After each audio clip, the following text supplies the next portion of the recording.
How are you? I'm good. How There are you? you are. Welcome. Nice to see you. Thank you for coming. Thank you for Um, having I'm going to read your a little short bio about you and ask a kickoff question, and then I'll open the floor to questions from my students. me. Okay. Okay. So Athena Dixon was born and raised in Northeast Ohio. She's a poet, essayist, and editor. She's the author of the memoir and essays, The Loneliness Files, which we'll be talking about today. The essay collection, The Incredible Shrinking Woman, and No God in This Room. Athena has been nominated for 3 Pushcart Prizes for both poetry and creative nonfiction, as well as a Best of the Net nomination for poetry. She recently was named the new nonfiction hybrid editor for Split Lip Press, which we'll also ask her about. Athena, I really admired the ambition of the Loneliness Files. We just did a writing exercise where I ask students to write into what they don't know. You know, there's that adage like for writers, write what you know. And um, I feel like loneliness is such a tough subject, even though it's a universally held experience.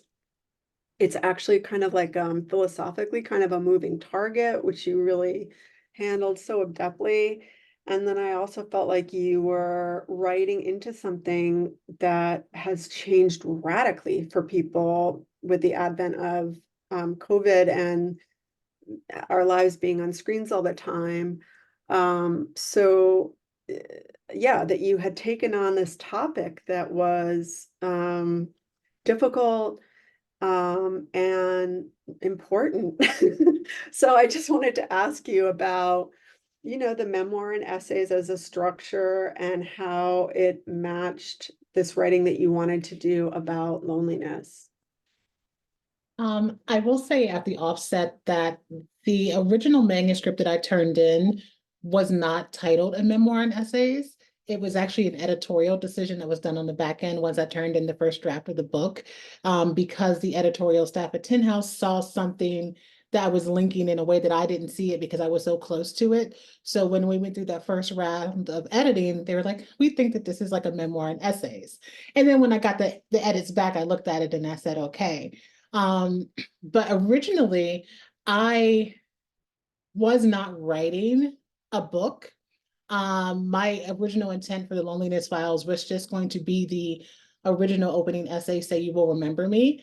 And I started writing that because I was trying to puzzle my way through how I ended up in this apartment by myself, 400 miles from my family during COVID, and like what decisions did I make to get here? And so as I started kind of working on that essay, I started seeing the way that loneliness and isolation manifested in my life across decades versus just that 2 year period that I wrote the bulk of the book. And so I started to piece together. So that's why you'll see kind of the book move from a macro view to a micro view. So that first section is very much about the world and society and how loneliness manifests in it, even though I'm in that part too.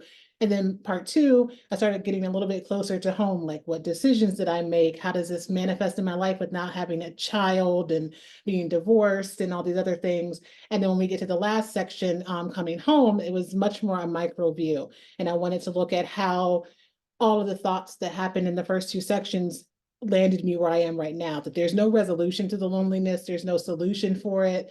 I just know that I want to move home. So as I started structuring the book, the more and more I wrote, I wanted to find a way to almost make it like concentric circles.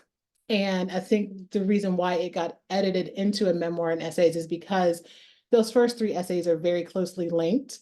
Actually, the first two essays, Say You Will Remember Me and Ghost in the Machine, were one essay, and they got split in editing because they're like, A, it's super long, and B, there's something you need to explore with the Elisa Lamb thing that doesn't directly connect to Joyce Carol.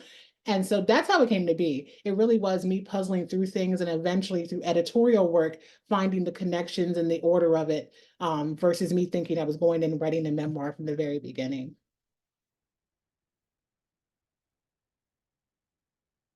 You're on mute. Sorry, rookie error. Who else has a question for Athena? Yes, Emily. So it's interesting that that Athena, sorry, hi, hi Athena. It's interesting that you didn't plan to write this in essays, because this is the first memoir in essays that I think I've read. And so I was fascinated by how you put together a memoir in essays. And I was wondering if you, now that it is in essays and it was edited to be essays, do you see advantages to that, and differences from writing a straight up memoir? Is there some sort of awareness, or are you able to include more? Or I notice you are really aware of culture and movies and all kinds of things that are really interesting that you weave in. And I wondered if if the essay gives you more latitude. I just wonder if you could speak to that. It's a Yeah, great question. yeah, I think that it does. I think the book that I'm working on now, I'm approaching it as a more traditional memoir, and I'm already finding myself hitting a wall with it because I feel much more confined in the form. Um, Writing essays and then piecing them together in kind of a more, in this case, maybe not chronological order, but like a linear kind of structure, gives me a lot more room to play. So if I'm writing about Joyce Carol Vincent in essay one, I don't necessarily have to worry as much about the emotional resonance in the last essay, Auld Lang Syne, where my aunt passes. I don't have to find like this common thread to shoot us back into the book, because I'm not concerned about this larger narrative arc. I will also say that I'm the kind of writer that my brain does not function in like a narrative arc. And so for me, I'm concerned about the through line first, and then all the branches that come off from it. And then writing that essay collection, or writing the essay collections, allows me latitude to work on a common theme and then find the links on the back end. I'm a pantser, which is probably bad for some people. I don't outline when I write. I just write, and then I write and I write and I write, and then I worry about shaping it later. But it does give it a lot more room. I think it gives you the opportunity to explore everywhere that topic rings out to. I think that if I was writing it as a traditional memoir, I would have felt much more confined to exploring like very specific scenes of how loneliness and isolation show up in my life, that had to be linked by like time or decade or whatever it may be, that made it make sense in terms of a story. But by looking at a theme alone, I could find the ways that I still move through time, but I also have a way to explore fan fiction and explore being childless and explore being and now an elder in my family as my older family members are dying off. And I don't think I could have done that in a more traditional structure. So I think it gives you a lot more playing room. And I think too, for people who do want to write a traditional memoir, sometimes writing it in a fragmented way might actually bring you to the actual arc of the story, right? So if you're writing this more fragmented piece and you're writing individual essays, it may be that once you write 15, 20 essays, that might end up being 8 chapters of your traditional memoir, depending on where you see those narrative links in the pieces that you've written. Thank you. So it's finding out as you go along, and being able to learn more about more different things. And I did feel like you revealed a lot about yourself by talking about other things. Yeah. I love that. Thank you. Thank you. Who else has a question? Bree, yeah. Hi, Athena. Thanks for being here. Were you uncomfortable, or maybe it sounds like since you're the way you work, how did you figure out how to end it without being in like a tidy bow of you're suddenly in a relationship? Or, how did you end it settled but like open? Did you struggle with that at all? Such a great Um, question. Yeah, I kind of did it in this book. I guess I'll backtrack a little bit. My first book, The Incredible Shrinking Woman, when I turned that manuscript in, it had a very neat ending. That book ended with me at karaoke with my friends in the city getting drunk, saying, "Oh, I'm finally living the life that I want," after I talked about suicide and sexual assault and divorce in that book. And my editors came back and said, "You do understand that everything doesn't have to be resolved." And so they changed the last essay in that book to an essay called Depression is a Pair of Panties, which is about me being a high functioning depressed person, and how you can see that there's a progress with my depression in that essay. But when we end, we know that the depression still exists. So going into this book, it was a similar thing. I was like, I know that I'm still very, very lonely. I know that I still live by myself. I know that my family is still 400 miles away. I know that I'm still single, never going to have kids at this point. So I know that I need to be honest with how this book is ending. And so that's why, in some ways, too, I made the narrative decision to have the book open on a particular New Year's and end on a particular New Year's. So everything that happens in between is emotional movement, but there's no resolution to it. So it wasn't necessarily a struggle, but it was a conscious decision for me not to end it on some kind of like, I've written about loneliness for 2 years and now I understand it. Because I really don't. Like I'm still just very, very lonely. So it's going in knowing from the very beginning that there's no solution, there's no end to it at all. Yeah, Mimi.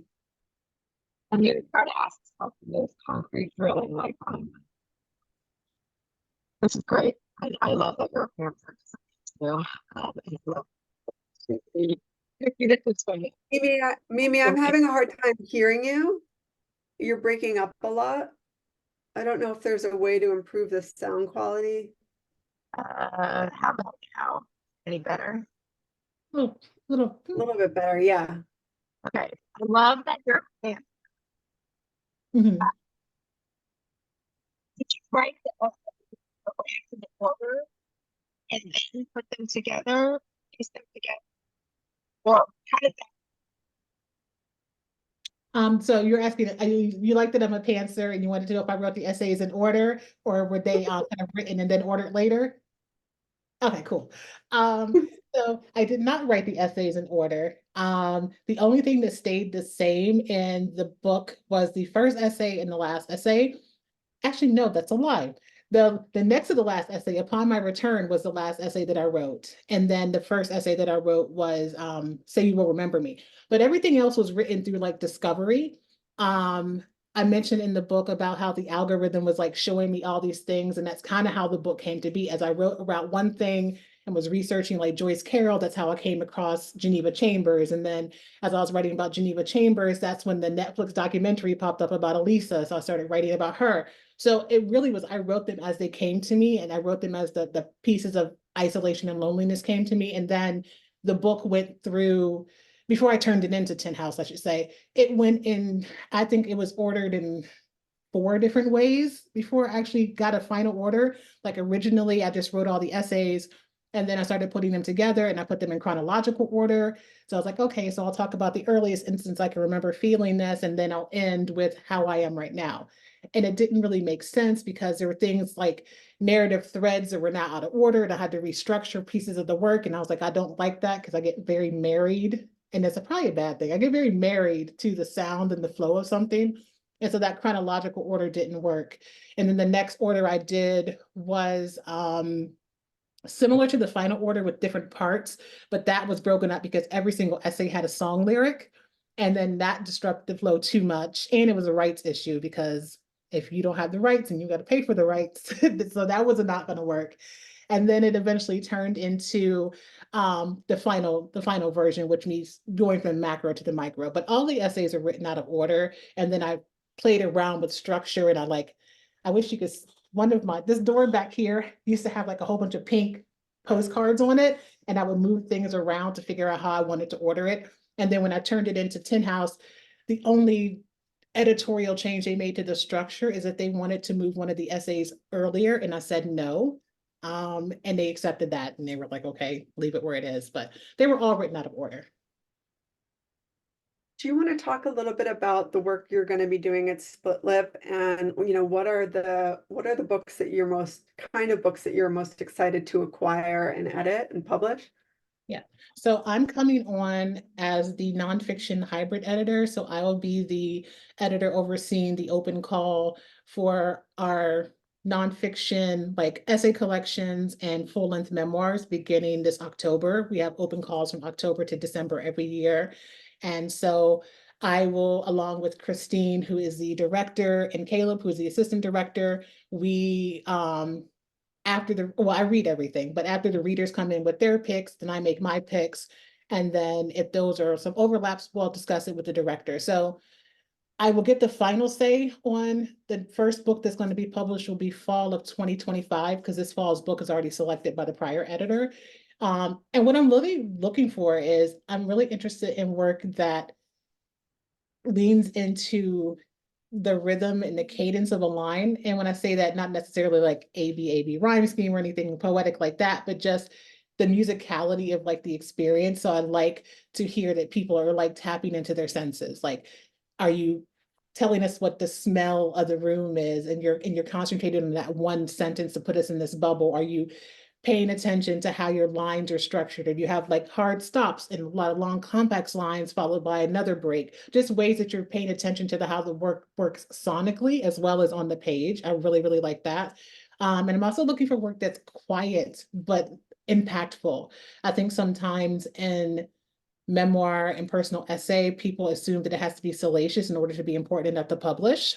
And I don't think that that's my wheelhouse. Like, there are experiences that people go through every day that are very important and have long lasting ripple effects, but aren't necessarily sensational. And I think that I want to be able to give those kind of stories a spotlight.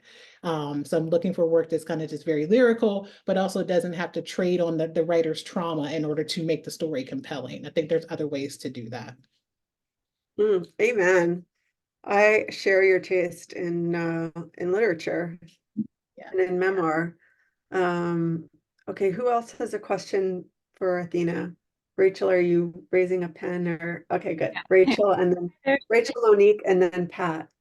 Well, I wanted to say I have not read your book yet, so I'm really looking forward to it. So forgive me if you speak to any of this, but as you just noted, and as I think about it a lot, it's not that, there's neat resolutions in life. We all just keep going through it. And so someone in my mid 40s and without a child and relationship and all these things. But as everybody speaks to, in the process of writing the memoir, there are transformative things. So as you said, you still deal with loneliness, we all grapple, but what was most transformative to you about actually the process of writing this? It's a great question. I think probably the best thing that came out of writing this book was realizing that my loneliness in some way was useful. I think when I started writing the original essays in this book and I kind of started dissecting the fears of dying like Joyce Carol and the fears of dying like Geneva, I was very, very terrified. I'm like, I'm going to die in this apartment and my family's not going to know. And I'm not going to leave a legacy. I don't have any kids. Nobody's going to care that I died. I'm going to be like a blip on the earth. But by the time I got to the end and I started thinking about going home and kind of thinking about how I got to be to this point, I was like, the loneliness for me is very useful. I wouldn't have been able to do the things that I've done. Like, had I not moved to Philadelphia after the divorce, I would have probably, and this sounds, and I apologize for saying, at some point, I probably would have died. Because I needed to move here in order to and be by myself and isolate from my family and friends in order to build myself back up through like the trauma of that divorce. And that the loneliness was useful because I wasn't going to be able to write the books that I wrote without those experiences and having the kind of the quiet and the presence of mind to write it. So by the time I got done writing the book, and I think I finished the last essay in April, roughly of 2022, shortly after my grandmother's passing, I realized that it's not a bad thing. Like, and it also gave me the skill set to realize when I'm leaning too deeply into my loneliness and my isolation. Cause I'm really good for like, I came home from work today and I don't have to be anywhere till Monday. I'm very good for disappearing for 4 or 5 days at a time. And so by writing this book, I'm like, no, Athena, you know that you're being a little bit too isolated, step out of it. And I had never thought about my life in that way before I wrote the book. Thank you for sharing that. Monique? Hi, thank you so much for being here. It's amazing to meet you. I'm also a poet, and I spent the last year and a half working on like an annual called Lonesome. So it seems really kind of fortuitous that we're in the same space. So my question is, so yeah, my mind is totally blown about that. But my question is in terms of hybrid memoir, what you think as a poet about the place for poetry in the work, I guess, as a jumping off point, and also just that I loved it. And Oh, thank you. I think my poet is always showing according to people who read my prose. My master's degree is in poetry, but I haven't written a poem in like probably 10 years at this point. But I think poetry has a place in prose, specifically personal essay and memoir. I think poets approach the page with like a sense of construction and wonder that prose writers can benefit from. So even like, especially as personal essayists and memoirists, we're writing these sometimes very heavy things, no matter if they're salacious or not. What we're writing is very personal. There's a reason why we're writing about it. I think that we get so caught up in writing the story that we don't pay attention to how it's laid out on the page. We don't think about giving our readers space to breathe on the page. And I think poetry helps with that. So it's the power of a single line, like a power of a single line stanza, right? So if you create this beautiful like setup and then you just barrel into the next point, why did you do all the work?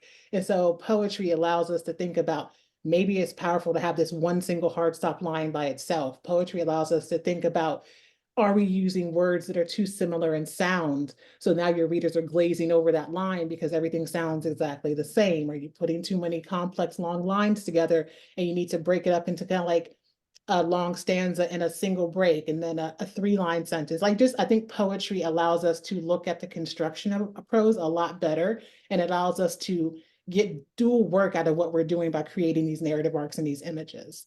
And I'm also a big proponent of the idea of weirding up prose, as my friend Laura Lillibridge says.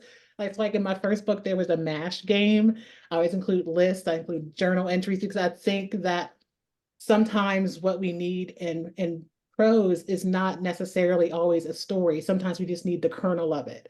So it's more like for the daily journal in this current book, it was important for me not to try to turn any of that into an actual essay. Like, it's more impactful for you to see, here's how I'm lonely, here is a date, here is 5 years later, here is 10 years later, versus me trying to tell you this larger story and building scenes. Like, the impact of that single line in a date as we move through time is more impactful, but you're still getting the same view of me as a personal person, right? And they're still getting the idea of moving through time. I just don't have to kind of force it into a box. And I think poetry really helps prose writers get to those kind of like narrative choices that can do a lot more work than just a traditional setup on the page. I love that answer. Thank you, Athena. Pat, you had a question? Hi, thank you, Athena. It's great to have you with us. I also have to have the same caveat as Rachel. I've dipped into the book and haven't read the whole thing yet, so apologies if you talked about this at all. But I'm interested in approaching topics that are often considered taboo or shameful in our culture. And a lot of memoir is about that. And, you know, in your case, you mentioned depression in your other work, and this one, obviously, loneliness. Although I think in recent years, the sort of taboos around discussing loneliness are starting to come down, you know, like the Surgeon General saying we have an epidemic of loneliness that's coming out so much after COVID. So, but I'm wondering, and I realize this could be a separate topic for hours of therapy, but as a memoirist, like, how did you get over that hump? If it was an obstacle, like, was it an obstacle for you, in terms of like It's a great putting question. out, I mean, yeah, like, you know, putting it's out like there, absolutely. Even just telling people, oh, what are you working on? You know, I'm writing a memoir about loneliness. Like, you know, just that fear of like, who's going to want to read 200 pages about loneliness, you know? yeah, or Yeah. like, are people going to judge me, or sort of getting Yeah. over that? What, you know, sometimes there's some things about what I write about with my family where I feel this all of like there's a little bit of shame, and like I kind of have to work through that to tell this, to be willing to share the story. So I was curious if that was an issue for you, how you worked through it, that kind of thing. I will say that when my dad read the last book in this book, he called me and he said, I don't think you thought I was going to read your book because there's stuff in here. I had to stop and be like, hold on, I didn't know that. And I'm like, well, it happened. Now you know. So my family did find out some of the stuff that I'd been through.